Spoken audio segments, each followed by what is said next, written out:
So Sikoa turned his back on the Bloodline. He refused to join yesterday. And Roman Reigns was acting like a heel. Yeah. He's being a prick. Yeah, today, a lot of reports have come out that Roman Reigns is listed internally as a heel, which has caused a little bit of confusion for people thinking the fan reaction is very positive towards him. But if you watch Roman Reigns on TV, he is a heel. Yeah, he is a heel. Everything he does, from the way he was treating Solo Sikoa, the way he treats Jacob Fatu, he's still a heel. Maybe the Usos got some respect, but everybody else doesn't have the same respect. No. The way he treats most of his opponents is pretty disrespectful. I don't think he's close to being a face at all, obviously.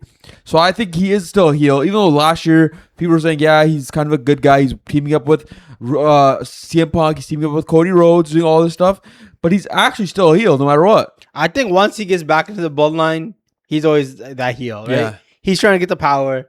If it's always about controlling, you're a heel at that point, right? It's like he's trying to be that super villain that's controlling the group, and it's like you can see it in his action, like you said, he was treating Solo like crap. He was treating Jacob like, oh, you gotta listen to me. Yeah, exactly. Especially when Jacob tried to attack LA Knight last night. Roman was like, "What are you doing? You listen to me." That's the same thing he was doing to Jey Uso years ago and Jimmy Uso years ago. Yeah, treating Jacob the same way. You're supposed to listen to me. Only do things when I tell you to do. That's controlling. That's heelish. No good guy would ever control somebody else like that, right? And that's Roman Reigns. He's a heel. I mean, he could be a tweener at most, but he's definitely now with Solo Sikoa becoming a babyface. I feel like people forget, like even when he was in the Bloodline before, they were still cheering for him. Yeah, they would boo him when he do heel stuff for sure. But now it's just like, oh, like we finally get the Bloodline back, and now they love it, right? That's what it is. The whole run with what's his face, Roman Reigns, Sami Zayn. The original Bloodline, Roman Reigns was getting cheered most of the time. Even during matches, people were still cheering and booing him at the same time. It was a mixed reaction depending on what match it was, where the match was taking place, and what match it was too, right? Most of the time, people are cheering for the Bloodline. Even when that Survivor Series match in 2022, when they took on Drew McIntyre, Sheamus, and a bunch of other guys, and won KO, and then they won, people were cheering for Roman Reigns in that match. Yeah. They're always going to cheer for him. Roman Reigns has a lot of diehard fans that are going to be cheering for him. But even then, I think he's a heel inside the ring. Solo Sikoa is a babyface now. I feel like even the way the fans popped for Solo Sikoa to turn on Roman Reigns, they're obviously not cheering for Roman Reigns like people think they are. They're not cheering for him because he's a babyface. They're cheering for him because they like Roman Reigns as a character, and that's about it. I agree, because like after 2025, like you saw like what we saw with Roman, it was bad. Yeah, it was like probably his worst years, like since it was the most boring, the big dog days, right? Yeah, it's the most boring year he had. Like he was losing to everybody. Bronson Reed was losing to him, and then even some of his stories were pretty boring. Outside of the way he started the year with the Vision and Seth Rollins, Paul Heyman turning his back on Roman Reigns at least. Yeah. That was probably the peak of his year, and then after that, he was pretty boring most of the year. And then this year, he comes around with the Bloodline, and it's kind of been interesting. A lot of people think it's stale, same old. But I think now, it's pretty interesting with Solo Sikoa and Jacob Fatu being around, because we're trying to figure out what they're going to do. Right? We know Solo Sikoa now has picked a side, but Jacob Fatu, what is he going to do? Is he going to turn his back on Roman Reigns, or is he going to stand side by side with the Tribal Chief? Who knows?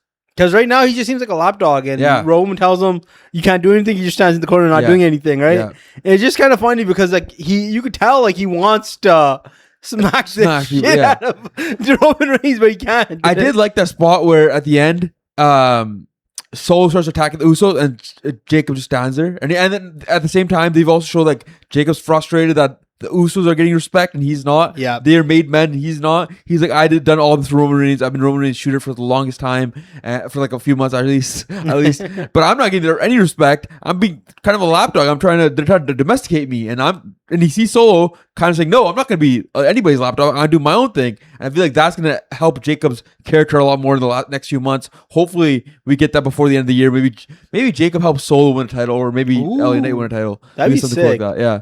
I just feel like I think people are wrong about it being stale now. Mm-hmm. You could have said it was stale like when Jacob first tried to join in. Yeah. But like ever since SummerSlam, I think it's been going in the right. Going in the right direction. Because I think once you start focusing on other people like Jacob and Solo, and they become the main focus, that's kind of like going head to head with the Bloodline, or you're trying to see what's their role in the Bloodline instead of seeing them being a part of the Bloodline. You're trying to see how are they going to break away from it. That's the best part of the stories every time. When Sami Zayn finally left, that was the best story. When Jey Uso finally left, that was the best story. That's always the best part about the Bloodline. It's never about like, oh, the interactions are good sometimes.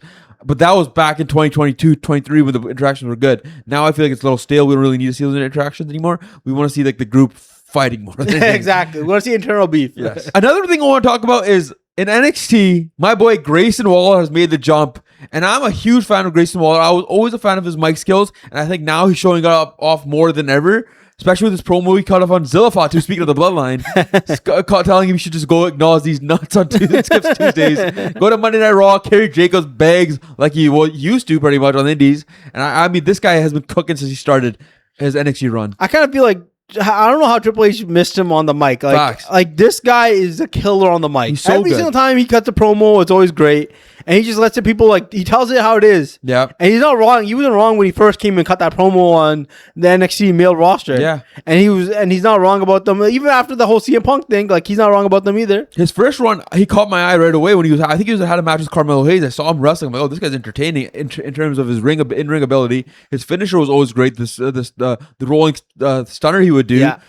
And he had all the things to become like a great heel on TV. It didn't even have to be like a main event heel. He could have been a mid-card heel on TV over the last couple of years. But they fumbled him completely when he was on the main roster. I'm glad he's back with Shawn Michaels instead of Triple H, because Shawn Michaels clearly knows how to use this guy and kind of has this guy like stoking the flames a little bit, getting things going in NXT. And he's kind of brought life to that NXT main event roster. And then even this, he kind of went up to CM Punk and told CM Punk to check in with the NXT locker room. And that's when, like that interaction itself was fun for me, because CM Punk's like, "Are you serious?" And he's kind of being a dick, like, "Yeah, I'm serious. You better check in with me."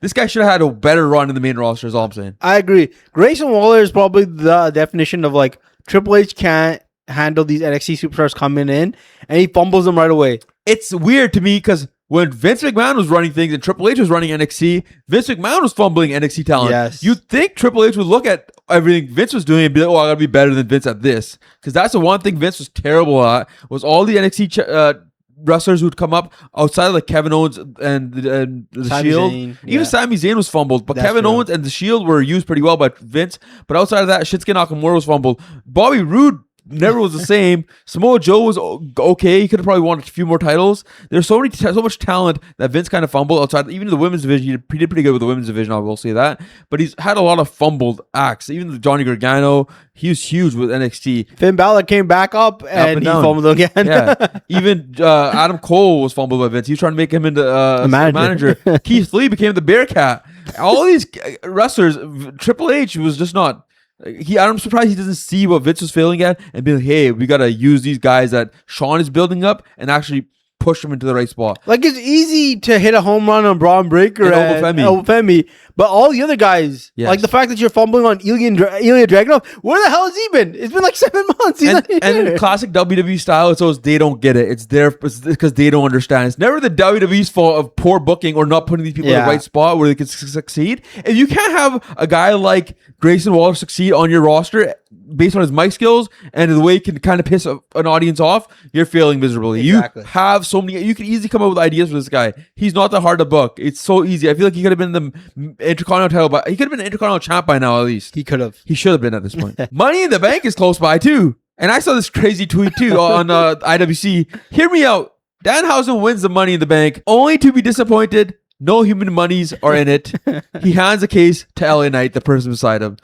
What do you think about that? This is something that they would do. Yeah. I'm not even lying. Like, this is something they'd be like, "This is a great idea. We could do this." And then he wins the thing. Or even like, remember when they had the first women's Money in the Bank and they had James Ellis pull up? Yeah, Ellsworth go on, and then they had to redo the match on SmackDown a few days later. This is something like WWE would do. And like, let's just do it. And then they'd probably not give it to LA Knight. They'd probably give it to like Solo Sikoa or what's called Jacob Fatu or something like that, right? I think that would be the stupidest thing they could do. This is like kind of what Vince would do with Austin Theory and like bringing in Brock Lesnar last second of the match when other people could have won it instead.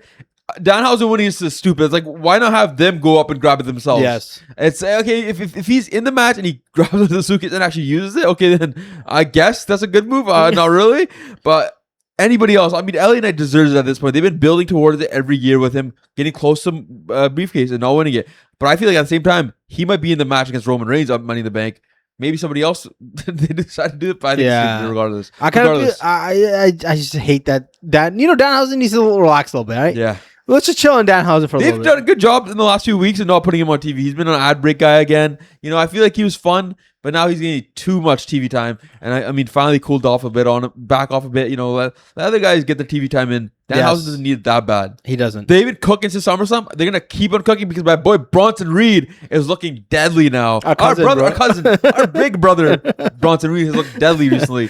He looks like a freak now. I think he's lost a lot of weight, and his arms are massive. I'm excited to see what he's gonna look like when he's back in the ring doing tsunamis, people. Prediction: he comes back as Sunday night's main event. Sunday night. It's Sunday night because they changed it this one time, and he helps Braun Breaker jump Obafemi, and he brings back Braun Breaker into who he is. Yes, because he's the only one. Forget about Logan Paul. Forget about Austin Theory. Yeah. Bronson Reed and Braun Breaker. That's a good duo. That's a duo I like to see. That duo makes sense. Yeah, beating down Obafemi, especially now if Braun Breaker becomes a lead man and Braun Breaker becomes Bronson Reed becomes his right hand man, because Bronson Reed could be the muscle and Braun Breaker could be the guy who snaps once in a while. He doesn't have to snap all the time. He could be more of a leader now and develop as a character on TV too. I think that's just the perfect setup, because then you can do a handicap match and that'd be fun to watch. That would be be a great. I think he's perfect in that sense. And he could easily be the perfect heel now. Braun Breaker at least could be the perfect heel to Obafemi that way, with more actual help from a guy like Bronson Reed, who could be his Batista instead of him being the Batista to Seth Rollins this time. Perfect. Well, that does it for this video. Let us know what you think about all of our takes in this video in the comment section below. Like, subscribe. We'll see you in the next one.